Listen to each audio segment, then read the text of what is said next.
Welcome back to every NES game.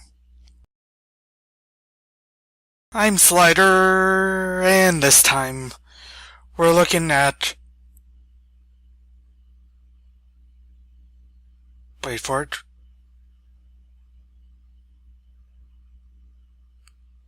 Bram Stoker's Dracula. Which I keep confusingly calling it Bram Stoker's Dracula. Keep making that mistake for whatever reason. But yeah, Bram Stoker's Dracula, I think based off the movie, like the Coppola one. That was a thing, right?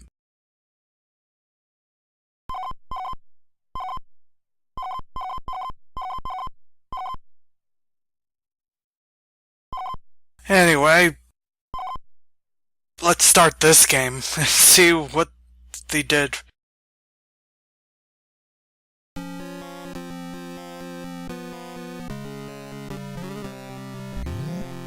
Oh great, we're already doing another movie-based game where we're playing as Keanu Reeves.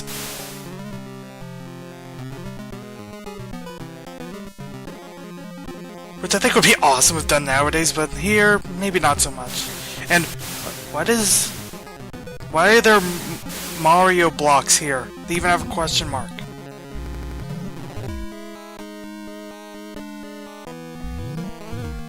And I have no idea how to get down there. We're clearly supposed to get down there.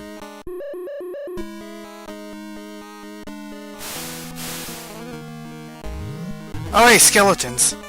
So, kind of a cool thing about this game is that night falls as the level goes on, and that means these skeletons appeared.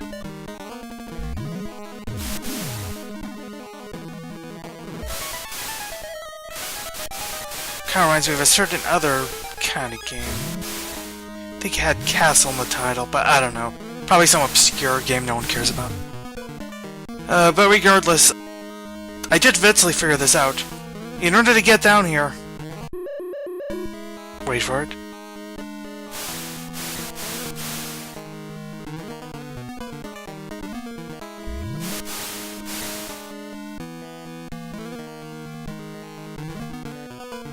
Yeah, as you can tell, I'm really confused this early on.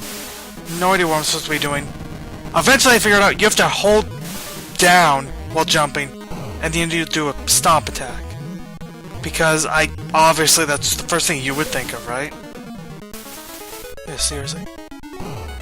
And that block gave us a cool weapon with a bit of ammo.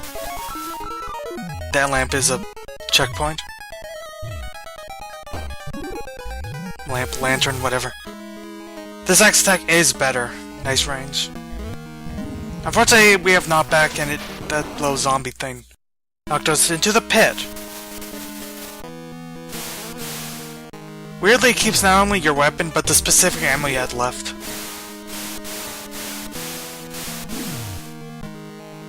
Let's go now. Back to punches.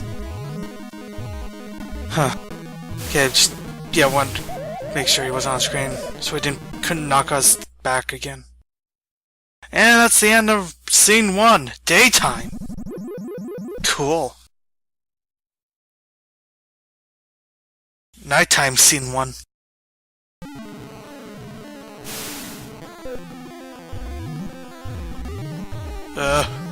What is this music?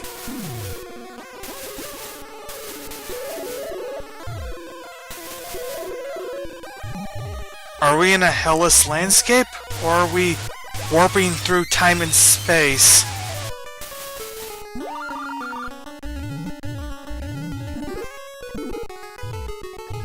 That's certainly different for NES. I'm not sure that's a good thing, though.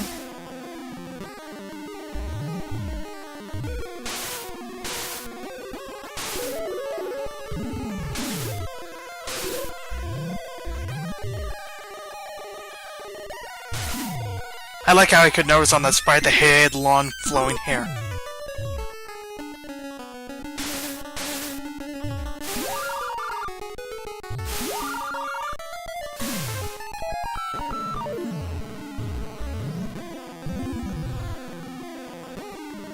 Anyway, to this area.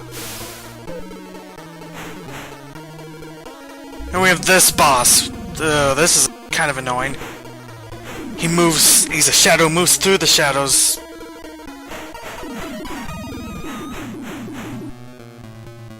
You basically have to rapid fire shoot him because I have no idea how to dodge him. Basically, keep spawning this little weapon. And it kills him.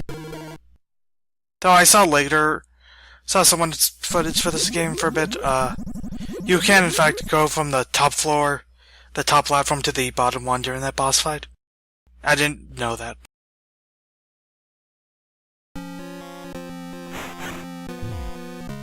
Anyway, this looks more like a sort of dungeon area. Gonna flip that switch. I have no idea what it does.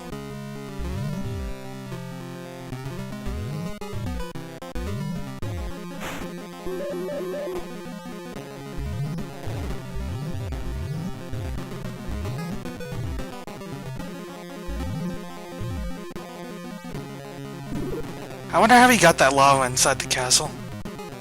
Is there a lot of lava in Transylvania? I'm very interested.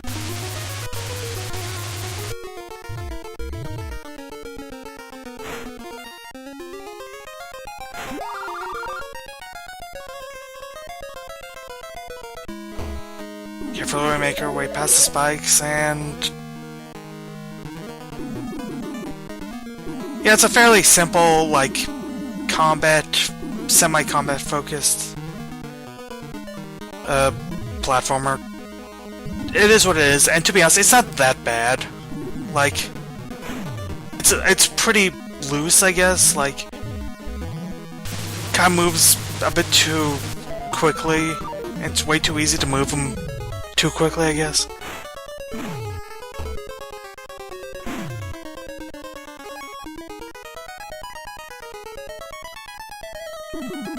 But I don't know, it's not bad. But I wouldn't say it's really good either, though I think that's more because the level design is just meh. Like, it feels like this should be like a much quicker type of platformer. And instead it's trying to be like a more like cautious, whatever, kind of game where you want to be careful at every step you make. Like we're goddamn Stain.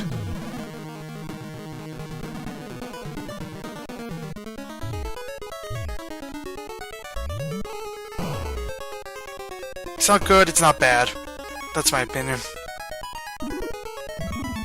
But an enemy appearing just out of nowhere where we had basically no chance to get away from him. That is straight up bad. Don't do that. Fortunately, we're out of ammunition, we don't have a lot of health, and no more lives left.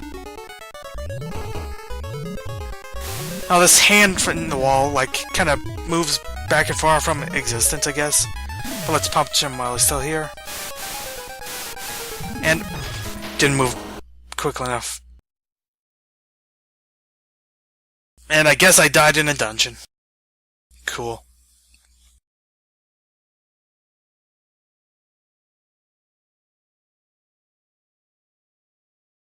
Oh, when you get a game over, I guess you get the credits. Cool. Though, you know, this is one of those games where we actually have credits that credits the people by their full name. So that is a plus compared to some games from the time. Guess it was late enough in the NES where that was more expected. Though it's still early enough with gaming that we don't need a lot of people in the credits either. Tester, one person. Sony, funny to see Sony involved. I'm